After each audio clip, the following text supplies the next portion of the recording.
ಇವತ್ತು ನಾವು ಸಂಸ್ಕೃತ ಸಂಧಿಗಳ ಬಗ್ಗೆ ಕಲಿಯೋಣ, ಆಯ್ತಾ? ಸಂಸ್ಕೃತ ಸಂಧಿಗಳು ಅಂತ ಯಾವಾಗ ಕರಿತೀವಿ? ಎರಡು ಸಂಸ್ಕೃತ ಶಬ್ದಗಳು ಸೇರಿ ಸಂಧಿ ಆದರೆ ಅದನ್ನ ಸಂಸ್ಕೃತ ಸಂಧಿಗಳು ಅಂತ ಕರಿತೀವಿ. ಸಂಸ್ಕೃತ ಸಂಧಿಗಳನ್ನ ಎರಡು ಭಾಗಗಳಾಗಿ ವಿಭಾಗಿಸ್ತಾರೆ. ಅದು ಒಂದು ಸಂಸ್ಕೃತ ಸ್ವರ ಸಂಧಿ ಮತ್ತು ಸಂಸ್ಕೃತ ವ್ಯಂಜನ ಸಂಧಿ. ಇವಾಗ ಅಲ್ಲಿ ಸಂಸ್ಕೃತ ಸ್ವರ ಸಂಧಿಗಳಲ್ಲಿ ನಮಗೆ ಸವರ್ಣ ದೀರ್ಘ ಸಂಧಿ, ಗುಣ ಸಂಧಿ ಮತ್ತೆ ವೃದ್ಧಿ ಸಂಧಿಯನ್ನು ನಾವು ನೋಡ್ಬೋದು. ವೃದ್ಧಿ ಸಂಧಿ, ಎಣ್ ಸಂಧಿಯನ್ನು ನೋಡ್ಬೋದು. ಇಲ್ಲಿ ಸಂಸ್ಕೃತ ವ್ಯಂಜನ ಸಂಧಿಯಲ್ಲಿ ಜಸ್ತ್ವ, ಶ್ರುತ್ವ, ಅನುನಾಸಿಕ ಸಂಧಿಗಳನ್ನ ನಾವು ನೋಡ್ಬೋದು. ಇವತ್ತು ನಾವು ಒಂದೊಂದೇ ಸಂಧಿಗಳ ಬಗ್ಗೆ ಡಿಸ್ಕಸ್ ಮಾಡೋಣ, ಆಯ್ತಾ? ಇಲ್ಲಿ ನೀವು ನೋಡ್ಬೋದು ಅ, ಆ, ಇ, ಈ, ಉ ಅನ್ನ ಸವರ್ಣ ಸ್ವರಗಳು ಅಂತ ಹೇಳ್ತೀವಿ. ಈ ಸವರ್ಣ ಸ್ವರಗಳು ಪರಸ್ಪರ ಪರವಾದಾಗ ಅಂತ ಹೇಳಿದ್ರೆ ಅದ ಮುಂದೆ ಆ ಬಂದು, ಅಥವಾ ಈದ ಮುಂದೆ ಈ ಬಂದು, ಊ ಮುಂದೆ ಊ ಬಂದು, ಈ ತರ ಬಂದಾಗ ಈ ದೀರ್ಘ ಸ್ವರಗಳು ಆದೇಶವಾಗಿ ಬರ್ತದೆ. ಓಕೆ, ಇದನ್ನೇ ಸವರ್ಣ ದೀರ್ಘ ಸಂಧಿ ಅಂತ ಹೇಳ್ತೀವಿ. ನೀವು ನೋಡ್ಬೋದು ಮೊದಲಿನ ಎಕ್ಸಾಂಪಲ್ ಅಲ್ಲಿ ವಿದ್ಯಾ ಪ್ಲಸ್ ಅಭ್ಯಾಸ. ಇಲ್ಲಿ ಯಾವ ಸ್ವರ ಬಂದಿದೆ? ಆ, ಕರೆಕ್ಟ್. ಅದ್ರ ಮುಂದೆ ಅ ಸ್ವರ ಬಂದಿದೆ. ಸೊ ಆದ ಮುಂದೆ ಅ ಬಂದ್ರೆ ನಮ್ಗೆ ಯಾವ್ದು ದೀರ್ಘ ಸ್ವರಗಳೇ ಆದೇಶವಾಗಿ ಬರ್ತದೆ. ಅಂದ್ರೆ ವಿದ್ಯಾಭ್ಯಾಸ. ನೀವು ಸಂಧಿ ಪದದಲ್ಲಿ ನೋಡ್ಬೋದು ವಿದ್ಯಾಭ್ಯಾಸ ಅಂತ ಆಗತ್ತೆ. ಇಲ್ಲಿ ಗಿರಿ ಪ್ಲಸ್ ಈಶ, ಈದ ಮುಂದೆ ಈ ಸ್ವರದ ಮುಂದೆ ಈ ಸ್ವರ ಬಂದಿದೆ, ಅವಾಗ ನಮ್ಗೆ ದೀರ್ಘ ಸ್ವರ ಈ ಸ್ವರನೇ ಬರುತ್ತೆ. ಓಕೆ, ಗಿರೀಶ. ಗುರು ಪ್ಲಸ್ ಉಪದೇಶ, ಗುರುಪದೇಶ. ಇಲ್ಲಿ ನೀವು ಪೂರ್ವ ಪದದಲ್ಲೂ ನಾವು ಊ ಸ್ವರನ ನೋಡ್ಬೋದು, ಉತ್ತರ ಪದದಲ್ಲೂ ನಾವು ಊ ಪದವನ್ನೇ ನೋಡ್ಬೋದು. ಆದ್ರೆ ಸಂಧಿ ಪದದಲ್ಲಿ ನಮ್ಗೆ ದೀರ್ಘ ಪದ ಬರ್ತದೆ. ಓಕೆ, ಅದೇ ವರ್ಗದ ದೀರ್ಘ ಪದ. ಓಕೆ, ದೀರ್ಘ ಸ್ವರ ಗುರು ಉಪದೇಶ. ಇಲ್ಲಿ ಕವಿ ಪ್ಲಸ್ ಇಂದ್ರ, ಕವಿ ಇಂದ್ರ. ಓಕೆ, ಇಲ್ಲಿ ಈದ ಮುಂದೆ ಈ ಬಂದಿದೆ, ಸೊ ನಮ್ಗೆ ದೀರ್ಘ ಈ ಸ್ವರ ಬರ್ತದೆ. ಓಕೆ, ಕವೀಂದ್ರ. ಸೊ ಇದು ಸವರ್ಣ ದೀರ್ಘ ಸಂಧಿ ಕಾನ್ಸೆಪ್ಟ್. ಓಕೆ, ಪೂರ್ವ ಪದದ ಕೊನೆಯಲ್ಲಿ ಆ ಸ್ವರಾಕ್ಷರಗಳು ಬಂದು ಅದರ ಮುಂದೆ ಈ ಸ್ವರಾಕ್ಷರಗಳು ಪರವಾದರೆ ನಾವು ಅದರ ಸ್ಥಾನದಲ್ಲಿ ಎ ಸ್ವರಾಕ್ಷರಗಳನ್ನು ತಗೊಳ್ತೀವಿ.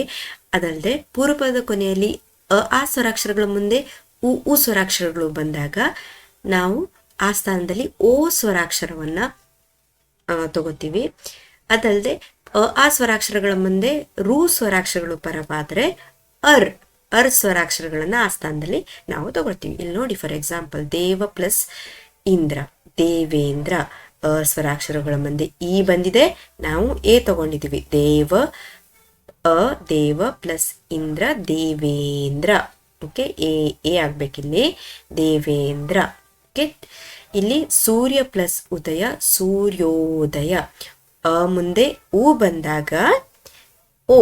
ಓಕೆ, ಓ ಸ್ವರಾಕ್ಷರ ಆ ಸ್ಥಾನದಲ್ಲಿ ತಗೊಳುತ್ತೆ. ಓಕೆ, ಇಲ್ಲಿ ಮಹಾ ಪ್ಲಸ್ ಋಷಿ. ಓಕೆ, ಮಹರ್ಷಿ. ಮಹಾ ಪ್ಲಸ್ ಋಷಿ, ಮಹರ್ಷಿ.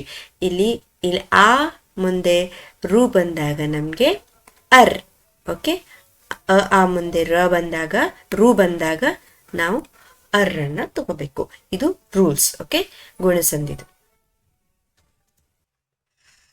ಸೊ ವೃದ್ಧಿ ಸಂಧಿ ಅಂತ ಹೇಳಿದ್ರೆ ಪೂರ್ವ ಪದದ ಕೊನೆಯಲ್ಲಿರುವ ಆ ಸ್ವರಾಕ್ಷರಗಳಿಗೆ, ಓಕೆ, ಪೂರ್ವ ಪದದ ಕೊನೆಯಲ್ಲಿರುವ ಆ ಸ್ವರಾಕ್ಷರಗಳಿಗೆ ಐ ಸ್ವರಾಕ್ಷರಗಳು ಪರವಾದರೆ ಅವೆರಡರ ಸ್ಥಾನದಲ್ಲಿ ಐ ಸ್ವರಾಕ್ಷರವು, ಮತ್ತೆ ಆ ಸ್ವರಾಕ್ಷರಗಳ ಮುಂದೆ ಔ ಸ್ವರಾಕ್ಷರಗಳು ಪರವಾದರೆ ಅವೆರಡರ ಸ್ಥಾನದಲ್ಲಿ ಔ ಸ್ವರಾಕ್ಷರವು ಆದೇಶವಾಗಿ ಬರುತ್ತದೆ. ಇದನ್ನ ವೃದ್ಧಿ ಸಂಧಿ ಅಂತ ಹೇಳ್ತೀವಿ. ನೋಡಿ, ಸಿಂಪಲ್ ಆಗಿ ವೃದ್ಧಿ ಸಂಧಿ ಐ ಅಥವಾ ಔ ಈ ತರ ಎಲ್ಲ ಬಂದ್ರೆ ಅದು ವೃದ್ಧಿ ಸಂಧಿ. ಓಕೆ, ಡೈರೆಕ್ಟ್ ಆಗಿ ನೀವು ಶಬ್ದ ನೋಡಿದಾಗಲೇ ನಿಮ್ಗೆ ಐಡೆಂಟಿಫೈ ಮಾಡ್ಲಿಕ್ಕೆ ಬರ್ತದೆ. ಐ ಅಥವಾ ಔ ಬಂತಂದ್ರೆ ಅದು ವೃದ್ಧಿ ಸಂಧಿ. ಇಲ್ಲಿ ನೋಡಿ ಎಕ್ಸಾಂಪಲ್, ಏಕೈಕ. ಓಕೆ, ಏಕೈಕ. ಏಕ ಪ್ಲಸ್ ಏಕ.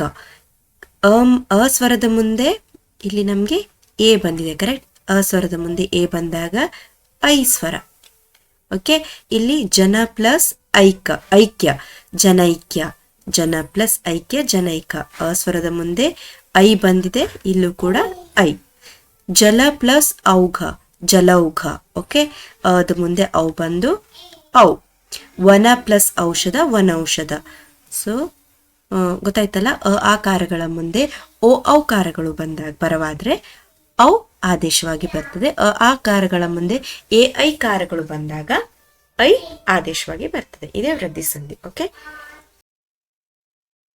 ಸೊ ಇಲ್ಲಿ ಎಣ್ ಸಂಧಿ ಅಂತ ಹೇಳಿದ್ರೆ ಪೂರ್ವ ಪದದ ಕೊನೆಯಲ್ಲಿರುವ ಇ ಈ ಊ ಊ ಸ್ವರಾಕ್ಷರಗಳಿಗೆ ಸವರ್ಣವಲ್ಲದ ಸ್ವರ. ಓಕೆ, ಇಲ್ಲಿ ನೋಡಿ, ಸವರ್ಣವಲ್ಲದ ಸ್ವರ ಅಂತ ಹೇಳಿದ್ರೆ ಈ ಮುಂದೆ ಈ ಬರ್ಕೂಡ್ದು. ಓಕೆ, ಊ ಮುಂದೆ ಊ ಬರ್ಕೂಡ್ದು, ಬೇರೆ ಸ್ವರಗಳು ಬರ್ಬೋದು. ಓಕೆ, ಸೊ ಸವರ್ಣವಲ್ಲದ ಸ್ವರಾಕ್ಷರಗಳು ಪರವಾದರೆ ಇಲ್ಲಿ ಈ ಈ ಓಕೆ, ಈ ಈಗಳ ಬದಲಾಗಿ ಯ ಅಕ್ಷರವು ಮತ್ತೆ ಉ ಉಗಳ ಬದಲಾಗಿ ವ ಅಕ್ಷರಗಳು ಮತ್ತೆ ರು ಸ್ವರಾಕ್ಷರಕ್ಕೆ ರ ಅಕ್ಷರವು ಆದೇಶವಾಗಿ ಬರುತ್ತದೆ. ಇದನ್ನೇ ಎಣ್ಸಂಧಿ ಅಂತ ಹೇಳ್ತೀವಿ. ನೋಡಿ ಇಲ್ಲಿ ನೋಡಿ ಎಕ್ಸಾಂಪಲ್ ನೋಡೋದಾದ್ರೆ ಇಲ್ಲಿ ಅತ್ಯಂತ, ಅತಿ ಪ್ಲಸ್ ಅಂತ. ಓಕೆ, ಇಲ್ಲಿ ಈ ಕಾರಕ್ಕೆ ಅಕಾರ ಬಂದಿದೆ, ಕರೆಕ್ಟ್. ಈ ಕಾರಕ್ಕೆ ಅಕಾರ ಬಂದು ಯಕಾರ ಬಂದಿದೆ. ಇಲ್ಲಿ ಗುರು ಪ್ಲಸ್ ಆಜ್ಞೆ, ಗುರುವಾಜ್ಞೆ. ಇಲ್ಲಿ ಊಕಾರಕ್ಕೆ ಆಕಾರ ಬಂದು ಇಲ್ಲಿ ಸಂಧಿಪದದಲ್ಲಿ ವ ಬಂದಿದೆ, ಕರೆಕ್ಟ್, ಗುರುವಾಜ್ಞೆ. ಆಮೇಲೆ ಇಲ್ಲಿ ಪಿತೃ ಪ್ಲಸ್ ಅರ್ಜಿತ, ಪಿತ್ರಾರ್ಜಿತ. ಇಲ್ಲಿ ರಕಾರಕ್ಕೆ ಅಕಾರವು ಬಂದು ಇಲ್ಲಿ ರ ಬಂದಿದೆ, ಕರೆಕ್ಟಾ. ಓಕೆ, ಇವಾಗ ಸಂಸ್ಕೃತ ವ್ಯಂಜನ ಸಂಧಿಗಳನ್ನು ನೋಡೋಣ. ಸಂಸ್ಕೃತ ವ್ಯಂಜನ ಸಂಧಿಗಳು ಯಾವಾಗ ಆಗ್ತವೆ ಅಂತ ಹೇಳಿದ್ರೆ ವ್ಯಂಜನದ ಮುಂದೆ ಒಂದೇ ಸ್ವರ ಬರಬೇಕು ಅಥವಾ ವ್ಯಂಜನ ಬರಬೇಕು, ಅವಾಗ ನಮ್ಗೆ ವ್ಯಂಜನಾಕ್ಷರಗಳೇ ಬರುತ್ತವೆ. ಸೊ ಇದನ್ನೇ ವ್ಯಂಜನ ಸಂಧಿಗಳು, ಸಂಸ್ಕೃತ ವ್ಯಂಜನ ಸಂಧಿಗಳು ಅಂತ ಹೇಳ್ತೀವಿ. ಸೊ ಸಂಸ್ಕೃತ ವ್ಯಂಜನ ಸಂಧಿಗಳಲ್ಲಿ ಎಷ್ಟು ಪ್ರಕಾರ? 3 ಪ್ರಕಾರ. ಅದು ಜಸ್ತ್ವ, ಶುತ್ವ, ಅನುನಾಸಿಕ ಸಂಧಿ. ಇವಾಗ ನಾವು ಜಸ್ತ್ವ ಸಂಧಿಯನ್ನು ನೋಡುವ, ಆಯ್ತಾ. ಜಸ್ತ್ವ ಸಂಧಿ ಅಂತ ಹೇಳಿದ್ರೆ ಇಲ್ಲಿ ನೋಡ್ಬೋದು ನೀವು, ಪೂರ್ವ ಪದದ ಕೊನೆಯಲ್ಲಿರುವ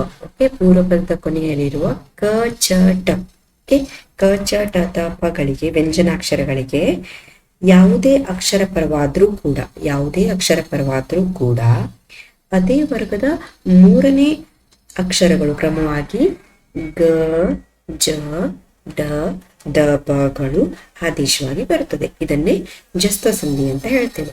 ಸೊ ನೀವು ಕೇಳ್ಬೋದು ಆದೇಶ ಸಂಧಿ ಮತ್ತೆ ಜಸ್ತ್ವ ಸಂಧಿಗೆ ಏನು ಉದಾಹರಣೆ ಅಂತ ಹೇಳಿದ್ರೆ ನೋಡಿ, ನೀವು ಇಲ್ಲಿ ವ್ಯಂಜನಾಕ್ಷರಗಳು ಬರ್ತವೆ. ಇಲ್ಲಿ ನೋಡಿ ಡೈರೆಕ್ಟ್ ಆಗಿ ಕ ಚ ಟ ತ ಅಂದ್ರೆ ವ್ಯಂಜನಾಕ್ಷರಗಳೇ ಬರ್ತವೆ. ಸೊ ನಾವು ಇಲ್ಲಿ ವ್ಯಂಜನಾಕ್ಷರಗಳು ಬರ್ತವೆ. ಓಕೆ, ಸೊ ಇದನ್ನೇ ಜಸ್ತ್ವ ಸಂಧಿ ಅಂತ ಹೇಳ್ತೇವೆ. ಕ ಚ ಟ ತಪಗಳಿಗೆ ಗ ಚ ಟ ತಪಗಳು ಆದೇಶವಾಗಿ ಬಂದ್ರೆ ಅದನ್ನ ಜಸ್ತ್ವ ಸಂಧಿ ಅಂತ ಹೇಳ್ತೀವಿ. ಓಕೆ, ಎಕ್ಸಾಂಪಲ್ ನೋಡಿ, ವಾಕ್ ಪ್ಲಸ್ ಈಶ, ವಾಗೀಶ. ಆಮೇಲೆ ಅಚ್ ಪ್ಲಸ್ ಅಂತ, ಅಜಂತ. ಷಟ್ ಪ್ಲಸ್ ಆನನ, ಷಡಾನನ. ಓಕೆ, ಇಲ್ಲಿ ನೋಡಿ ಇನ್ನೆರಡು ಎಕ್ಸಾಂಪಲ್ಸ್ ಬರ್ತೀನಿ. ಚಿತ್ ಪ್ಲಸ್ ಆನಂದ, ಚಿದಾನಂದ. ಇಲ್ಲಿ ತ ಅಕ್ಷರಕ್ಕೆ ತ ತ ದ 3ನೇ ಅಕ್ಷರ ಬಂದಿದೆ, ಕರೆಕ್ಟಾ, ಚಿದಾನಂದ. ಅಪ್ ಪ್ಲಸ್ ದಿ, ಅಬ್ದಿ. ಇಲ್ಲಿ ನೋಡಿ ಪಗೆ ದ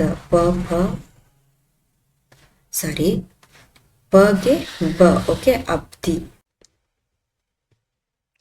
ಇಲ್ಲಿ ಶುತ್ವ ಸಂಧಿ ಅಂತ ಹೇಳಿದ್ರೆ ಇಲ್ಲಿ ಹೆಸರೇ ಹೇಳುತ್ತೆ ಶ ಮತ್ತೆ ಚ ಆದೇಶವಾಗಿ ಬರುವಂಥದ್ದು. ಓಕೆ, ಇಲ್ಲಿ ಪೂರ್ವ ಪದದ ಕೊನೆಯಲ್ಲಿರುವ ಸಕಾರ ಅಥವಾ ತ ವರ್ಗಾಕ್ಷರಗಳಿಗೆ ಶ ಅಥವಾ ಚ ವರ್ಗಾಕ್ಷರಗಳು. ಓಕೆ, ಪೂರ್ವ ಪದದ ಕೊನೆಯಲ್ಲಿರುವ ಸ ಮತ್ತು ತ ವರ್ಗಾಕ್ಷರಗಳಿಗೆ ಶಕಾರ ಅಥವಾ ಚ ವರ್ಗಾಕ್ಷರಗಳು ಪರವಾದಾಗ ಸಕ್ಕೆ ಶ ಮತ್ತು ತಕ್ಕೆ ಚ ವರ್ಗಾಕ್ಷರಗಳು ಆದೇಶವಾಗಿ ಬರ್ತದೆ. ಓಕೆ, ಚನು ಬರ್ಬೋದು, ಇಲ್ಲಿ ಚ ಚ ಜ ಜ ಯಾವುದೇ ವರ್ಗಾಕ್ಷರಗಳು ಆದೇಶವಾಗಿ ಬರ್ಬೋದು. ಚ ವರ್ಗಾಕ್ಷರಗಳು ಆದೇಶವಾಗಿ ಬಂದ್ರೆ ಅದನ್ನ ಶುತ್ವ ಸಂಧಿ ಅಂತ ಹೇಳ್ತೀವಿ. ಓಕೆ, ಇಲ್ಲಿ ಹೆಸರೇ. ಸೊ ನೀವು ಈಸಿಯಾಗಿ ನೆನಪಲ್ಲಿ ಇಟ್ಕೊಳ್ಬಹುದು. ಇಲ್ಲಿ ಶುತ್ವ ಅಂತ ಇದೆ, ಶ ಅಥವಾ ಚ ಆದೇಶವಾಗಿ ಬಂದ್ರೆ ಅದನ್ನ ಶುತ್ವ ಸಂಧಿ ಅಂತ ಹೇಳ್ತೀವಿ. ಫಾರ್ ಎಕ್ಸಾಂಪಲ್, ಮನಸ್ ಪ್ಲಸ್ ಶುದ್ಧಿ. ಇಲ್ಲಿ ಸಕ್ಕೆ ಶ ಪರವಾದಾಗ ಇಲ್ಲಿ ಶ ಆದೇಶವಾಗಿ ಬಂದಿದೆ. ಇಲ್ಲಿ ಜಗತ್ ಪ್ಲಸ್ ಜ್ಯೋತಿ, ಜಗಜ್ಯೋತಿ. ತಕ್ಕೆ ಪೂರ್ವಪದ ಕೊನೆಯಲ್ಲಿರುವ ತ ವರ್ಗಾಕ್ಷರಗಳಿಗೆ ಚ ವರ್ಗಾಕ್ಷರಗಳು ಆದೇಶವಾಗಿ ಬಂದಿದೆ, ಜ ಬಂದಿದೆ. ದಟ್ ಈಸ್ ತ ವರ್ಗಾಕ್ಷರವು ಆದೇಶವಾಗಿ ಬಂದಿದೆ. ಇಲ್ಲಿ ಪಯಸ್ ಪ್ಲಸ್ ಶಯನ ಪಯಶಯನ, ಸಕ್ಕೆ ಶ ಬಂದಿದೆ. ಇಲ್ಲಿ ಶರತ್ ಪ್ಲಸ್ ಚಂದ್ರ ಶರಶ್ಚಂದ್ರ, ತಕ್ಕೆ ಚ ಬಂದಿದೆ. ಸೊ ಇದನ್ನ ಶ್ರುತ ಸಂಧಿ ಅಂತ ಹೇಳ್ತೀವಿ. ಓಕೆ, ಸೊ ಅನುನಾಸಿಕ ಸಂಧಿ ಅಂತ ಹೇಳಿದ್ರೆ ಪೂರ್ವಪದ ಕೊನೆಯಲ್ಲಿರುವ ಕ ಚ ಟ ತ ಪ ವ್ಯಂಜನಾಕ್ಷರಗಳಿಗೆ ಯಾವುದೇ ಅನುನಾಸಿಕ ಅಕ್ಷರಗಳು ಪರವಾದರೂ ಕೂಡ ಅದೇ ವರ್ಗದ ಕ್ರಮವಾಗಿ ನ್ಯ ನ್ಯ ಣ ನ ಮ ಅನುನಾಸಿಕ ವ್ಯಂಜನಾಕ್ಷರಗಳು ಆದೇಶವಾಗಿ ಬರ್ತದೆ. ಇದನ್ನೇ ಅನುನಾಸಿಕ ಸಂಧಿ ಅಂತ ಹೇಳ್ತೀವಿ. ಇಲ್ಲಿ ಎಕ್ಸಾಂಪಲ್ ನೋಡೋದಾದ್ರೆ ಸತ್ ಸನ್ಮಾನ, ಸತ್ ಪ್ಲಸ್ ಮಾನ ಸನ್ಮಾನ. ತಕ್ಕೆ ಅದೇ ವರ್ಗದ ಕೊನೆಯ ಅನುನಾಸಿಕ ಸ್ವರಾಕ್ಷರ ದಟ್ ಈಸ್ ನ. ಇಲ್ಲಿ ಸನ್ಮಾನ ನ ಬಂದಿದೆ ನೋಡಿ. ಸತ್ ಪ್ಲಸ್ ಮಾನ ಸನ್ಮಾನ. ಅಪ್ಪ ಪ್ಲಸ್ ಮಯ, ಇಲ್ಲಿ ಪ ತ, ಪ ಪ ಭ ಪ ಮ ಅಲ್ವಾ, ಮ. ಸೊ ಅಪ್ ಪ್ಲಸ್ ಮಯ ಅಮ್ಮಯ ಅನುನಾಸಿಕ ಅಕ್ಷರಗಳು ಆದೇಶವಾಗಿ ಬರುತ್ತದೆ. ಇದನ್ನೇ ಅನುನಾಸಿಕ ಸಂಧಿ ಅಂತ ಹೇಳ್ತೀವಿ.